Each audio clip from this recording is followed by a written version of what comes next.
Day with Dr. Tammy Bradshaw-Scott, a program dedicated to addressing current issues and offering solutions and hope for each new day. Dr. Tammy is a registered psychologist and licensed marriage and family therapist with degrees in clinical psychology. And now, here is your host for A New Day, Dr. Tammy.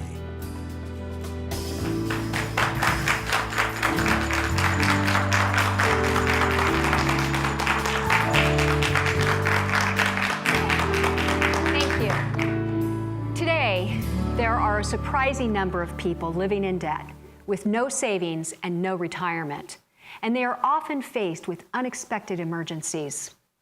Financial problems are the cause of much stress and relationship problems. Furthermore, 8 in 10 Americans are living in debt. That's 80% of Americans. We have a very special guest here today to help us become more financially savvy and help us to improve our financial futures. Will you please join me in welcoming financial advisor Dave Maupin?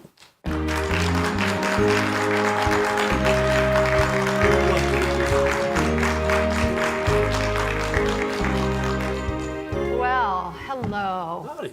Thank you for joining us today, Dave. Would you first start by introducing yourself and telling us a little bit about yourself, what you do? I own Maupin Financial Advisors. I'm one of the partners. It's a small wealth management firm here in beautiful downtown Redlands, California.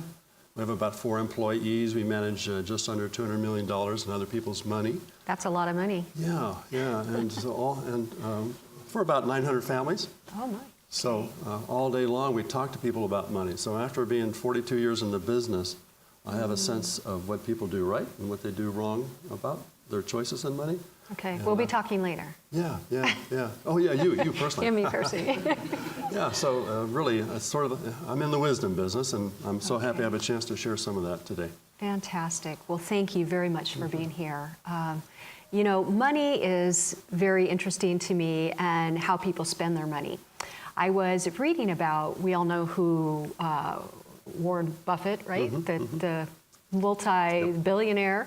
He is a self-made man, and I was reading about his life a little bit and found it interesting that his father had an investment, small business, and Warren, as a little boy, at 7 or 8 years old, would pick up these books and start reading about, you know, his father's business and everything he could. And by the time he was 10 years old, he was actually going to the library and reading everything he could on the business. So he was at a young age already thinking that way. I don't know, just what encouraged you or inspired you to go into this? I can remember when I first began to learn about the importance of investing properly, and I was a 23-year-old Navy aviator in a squadron of about 300 men, and our commanding officer one day talked to the officers about how to invest in a mutual fund. I never heard of a mutual fund before. I was making a lot of people don't know what a mutual fund is still. But I was an instant earning almost $2,000 a month.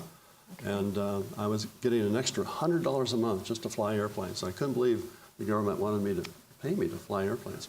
So with that $100 a month, I began investing in this mutual fund, and I watched it grow over the years, and that really inspired me to be able to share with people that story. That is wonderful. Yeah. So was your family involved in financial investing, or no, anyone not like at that? all. It just kind of came. My father was a naval officer, and I always tell teenagers today, you know, there's 2 things that my family never talked about around the dinner table. And I ask them what is true for them. And they're quiet for the longest time. Then they start to giggle. And it's the same 2 things. My family never talked about sex or money around the dinner table. Okay. Those were taboos. Okay. Yeah. Not money either. Okay. Yeah, that's right. That's very interesting. And and that brings me to a thought about, well, then who should be interested in this topic of financial advising, and should we be talking about it around the dinner table with our No, absolutely, young we people? should be, and sadly, we no longer in our school system really offer enough time to do that, to teach basic civics of money. So what I talk about all day long around my conference table is stuff that I'm so glad that we can share with today as well. Fantastic. And so therefore it's all audiences. If you're 16 or 86 years old, There's lots of important truths about money that not everybody observes. I see that you have a lot of fun little gadgets up here. Yeah. I love this one in particular. So can you share with us? Yeah, I'll tell you, one of the most important things I've learned is that it's not how much money you make, it's how little you spend. And so I have clients that all make this amount of money.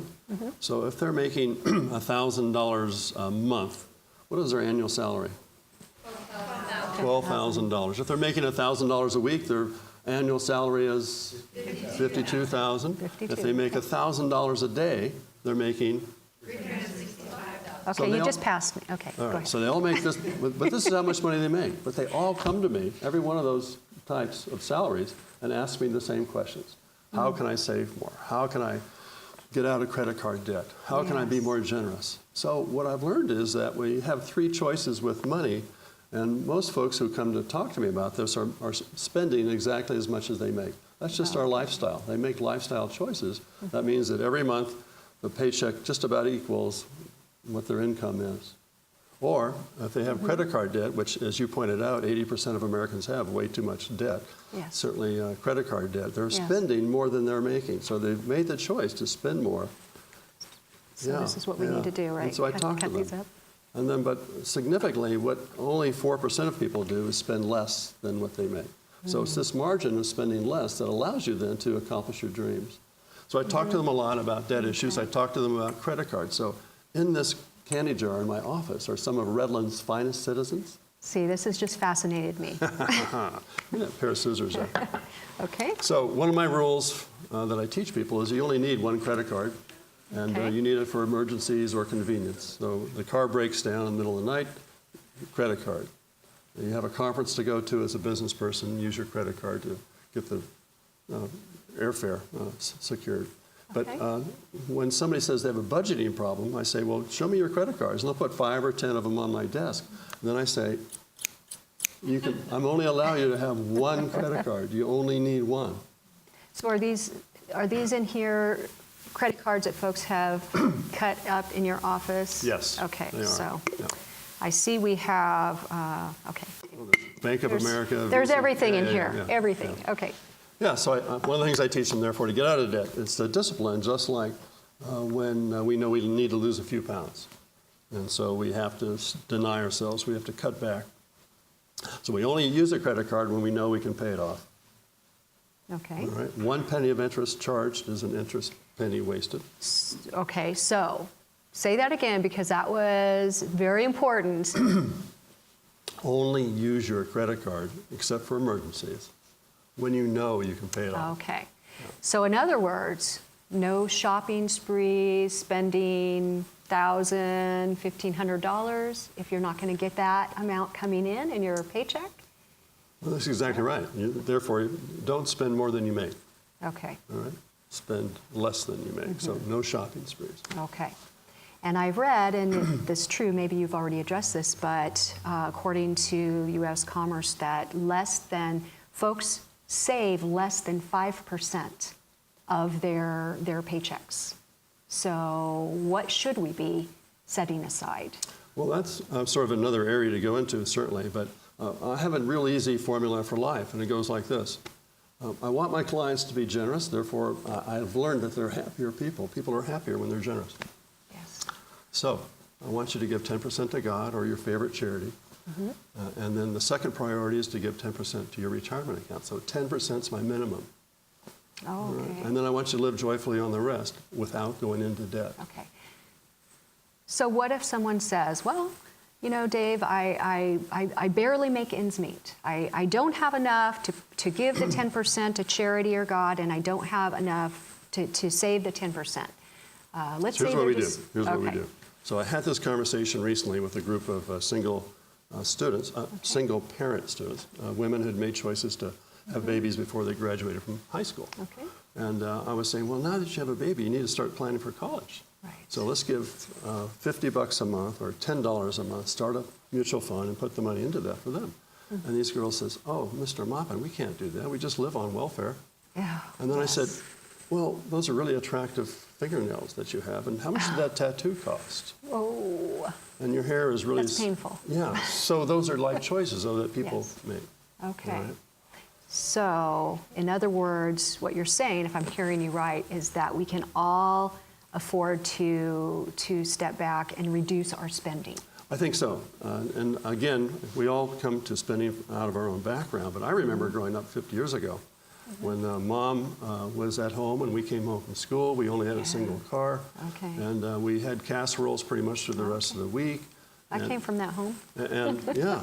And my brother, sister, and I got so excited that once a month we got to choose the restaurant our family would go out to. Oh, okay. So that was obviously in the days before there was a fast food restaurant in every corner. Sure. But so often today, young families show me their budgets, and I see they spend so much on food. So I teach them to be frugal as well. Okay. So right here, I like to show that a bag of polenta costs less than $2. It has 18 servings. You can make a main dish, a side dish, and a dessert. So if you plan your meals ahead, you can be very frugal and have a meal that costs much less than a fast food restaurant. Okay, what is that? And polenta is a type of cornmeal. It was a cornmeal, and it was really a survival Okay. food during the Depression. Okay. Yeah, and so really, Is it still on you the can market? Google polenta recipes and you get great ideas on that. So it's all about making simple food choices. Okay. I mean, I ate a lot of top ramen when I was in college. Sure. Yeah. I'll That's what I refer can you to afford. my doctor after. Okay. So part of it, though, the reason we want to be frugal is that we want to create this margin, Okay. and we want to be able to retire financially independent. Right. So all of us at age 65 should have enough money in savings that we don't have to continue working unless we want to. Yes. Only 4% of Americans can do that. Okay. So if you want to be part of that 4%, your long-term goal is I need to start saving 10% now. I see. Right? And at what age is this relevant? You know, in your 20s, 10% will make you a multimillionaire if you only made $25,000 a year for the next 40 years. No kidding. Yeah, so if you haven't started saving in your 30s, then you better start saving 15%. And in your 40s, you should start saving 20% out of each paycheck. Okay. The only way you can do that is to adjust your standard of living or your lifestyle. Okay. I love this one too. Yes, So, let's see. this And look, is- at first I thought it was okay. Yeah. It is. Yeah. It's a can of cat food. Cat food, Okay. yeah. Now you're not going to tell me that this becomes part of our meal, right? I'm not going to say that. However, what I'm going to say Okay. to you, though, is that that could be your meal at age 85 if you've not started putting money aside. I have read about these things. So if you are vision yourself at age 85 being pushed into the dining hall of the retirement home, and there's 2 plates of food there on the Okay. table in front of you. It's either caviar or cat food. It depends upon Okay. how much money you've saved and put ahead for all those years. That's a frightening picture. It is truly should be a motivating one to Okay. find that 10%. Okay. Yeah. All right. So what else do we have here? You know, I love to talk to people. So these 2 areas I find where people don't make wise choices. One's about frugality, but the second area regarding frugality is ownership of cars. Oh, So credit cards and Okay. cars. talk to us about cars. What should we be doing with our cars? Yeah, well, this is a hard lesson. And Okay. when I talk to the doctors who graduate from Loma Linda University, often they have student loan debt of $250,000. Yes, I relate with that. And I say to them, don't buy anything shiny until you're out of student loan debt. Okay. All right? And so the way it relates to cars, obviously, is that you have to have a goal to get out of debt before you go into more debt. So Okay. never buy a car that causes you to go into debt. So save your cash Okay. until you buy a car with cash. With cash. And sometimes a doctor will say, well, Dave, I just want your blessing on this investment. And I know what they're going to ask me for. And I won't argue a car is not an investment. Oh, It goes down I in thought it value. was. All right, so investments are good things like a college education that increases in value, or a house that increases in value. But cars certainly are not. So everybody wants, though, a shiny new red car. I'm sad to hear this right now. Yeah, this is the hard part. Coming up, listen to this. Okay. Okay, save cash, Okay. buy a used car. Oh, You know, when you walk or drive your brand new car off the new car lot, it loses 20 to 30% value. Take it back Okay. the next day, you'll find that out. I knew it depreciated, but 20 to 30%, that's pretty significant. Okay. Okay, so you're going to buy a used car, and then you're going to keep it, listen to this, until the car is 20 years old. Oh my, 20 years old? Yeah. Now, when I grew up, Dad and Mom always bought a new car every 3 years because at 50,000 miles, there was oil all over the driveway, Sure, right? sure. The cars are made so much better now. Okay. So here's my story. Okay. My last car I kept for 23 years. Oh my goodness, what was it? I must know. Yeah, it was an Audi, a German car. Okay. All right. Okay. All right. I like Audis. And then my current car is 17 years old. Okay. And what is it? It's a Lexus that I bought for just $8,000. It had 40,000 miles on it. Oh my goodness, that's impressive. I bought it with cash. But here's a story I teach teenagers all the time. So I could buy a shiny new car, or at least one every 3 years, like so many of our friends do. Yes. And I could yes. pay- Why don't you do that? Because All right. So here's Yes. why. Here's why. It's all about the cat food that could be facing me at age 85. Okay. Listen to this. So if I'm leasing a car for $500 a month over a entire year, I've paid how much? $500 a month times 12 months is $6,000 times 20 years is $120,000. That's what most people do with cars. Okay. But instead, I bought it with cash. I took the same $500 a month. I put it into my retirement account. Okay. And now, I bought that car in 1986. Okay. All right. And My today, goodness. I have over $1 million in my retirement account because I bought a used car. And I paid for it with cash. That's why you want to do that. Okay. So the car dealers, when they're telling you this is a great deal to lease a car because you will save in all your repairs, that's kind of the argument when you go in to look at a new car. They'll try to get you into the lease because then in 4 years you're going to start having problems. Yes. Repairs. What do you? Well, I always say the cheapest car you ever own is the one that's in your driveway. So when the radiator goes out, the transmission goes out, and you're only 10 years into your 20-year car, spend the $2,000 to fix your transmission or your radiator. Okay. Because that's going to be less than having to buy another new car or another used car. Okay. And when you buy a used car and you keep it for a long time, your insurance is less, your tags, your driver's license is less, or driver's license tags are less. Okay. Yeah. Okay. So those are dramatic. Credit cards and cars really destroy most people's ability to save. Everybody wants to save, they want to be generous, but these lifestyle choices don't let them do that. Let me ask you this, Dave. Because I did grow up in a home very much like yours, where we had one car, Mom stayed at home, Dad went to work. The meals were very simple, the casseroles, as you said, stews, things like that. But we always ate, we always had food, and it was very simple. But we didn't go and spend. We didn't go out to eat. We didn't, have credit cards, things like that. When did this really, because I know this has become such an issue, and that's why you're here today, because I want our viewers to be helped with the wisdom that you offer and that they can truly become financially free and set up for their retirements. When did the tables really shift here? That's a fascinating question. I really did not ponder that until you just posed it. But certainly when television became a popular medium, and people were suddenly inundated with advertisements to buy things. And people then began to confuse what I say. They confused. Well, I talk to couples all the time, and there's a difference often in backgrounds and money. Right. So that's, as you pointed out in your entry, that's where a lot of stress in marriages and relationships come from. So the reality is that people confuse a 5-letter S word with a 4-letter S word. Okay. I want you to save. I don't want you to spend. See, if you're saving, you create that margin of extra ability to reach your goals. Right. If you spend, you'll never be able to get there. And as most people, I think most Americans are living, as I shared, in this place of they don't have that savings.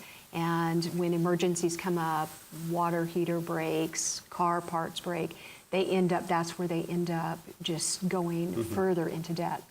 Oh, exactly right. That's why one of the other fundamentals, of course, that we always talk about is that you have to have an emergency fund. You have to pretend there's a worst case scenario going to happen. So motivate yourself to get there. If you don't have the money in your checkbook because you're still paying off credit cards, well, then go out and recycle aluminum cans. Yes. Do something like that to build it up.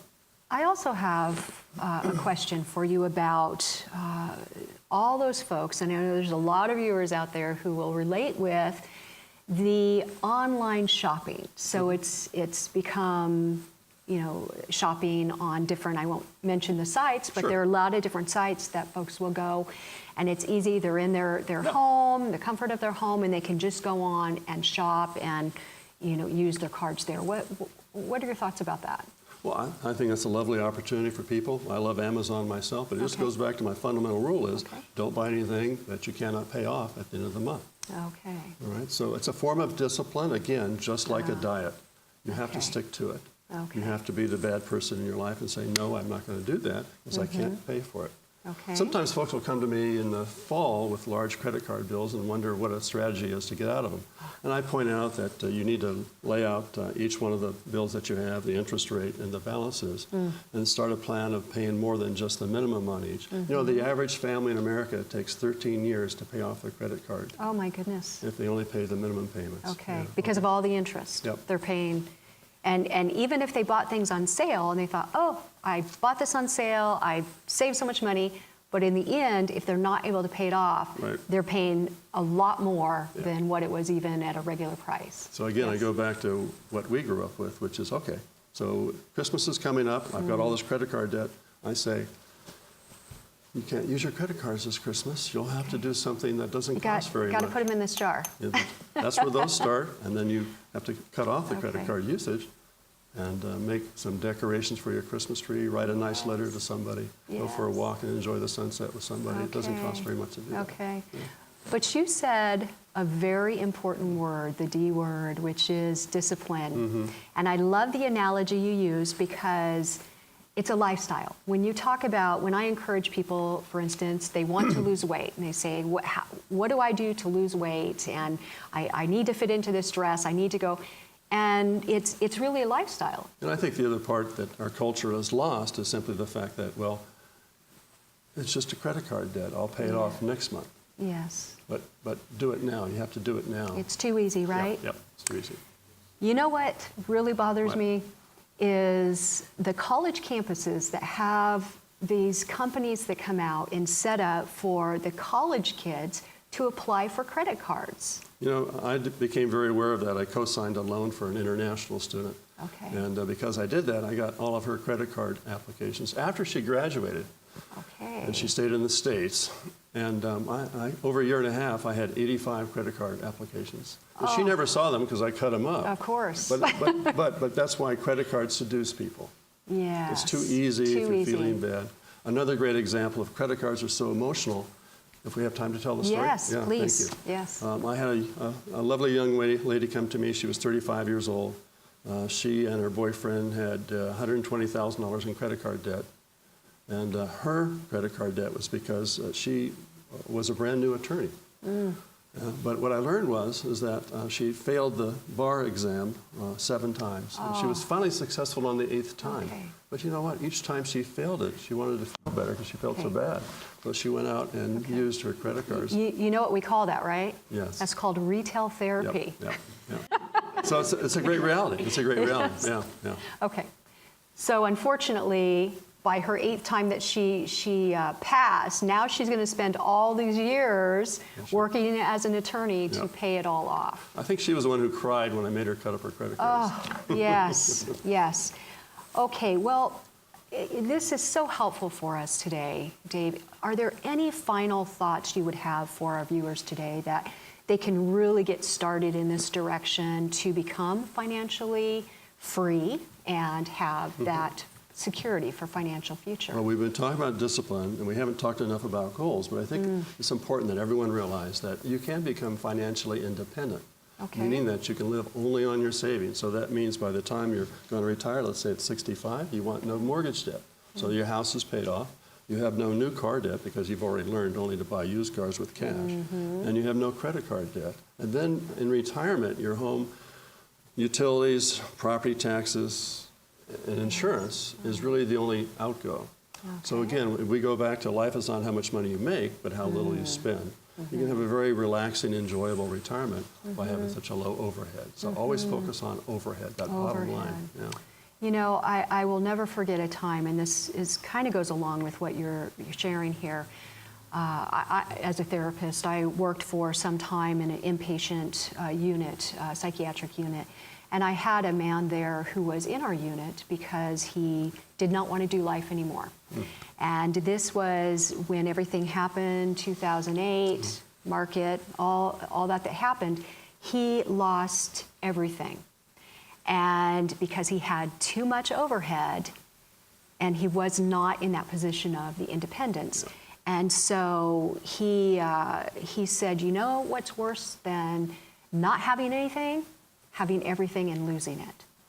And I thought that that was very sad, but I think it goes to the point of what you're saying is the less overhead you have and the car payments and huge mortgages and boats and motor homes and all these things that people think that they need to have, if that day comes where you have your spouse or yourself injured or anything happens within the market, then that can be devastating for the family. Truly. And one of my maxims is simply that cash prevents chaos. Okay. Have enough savings.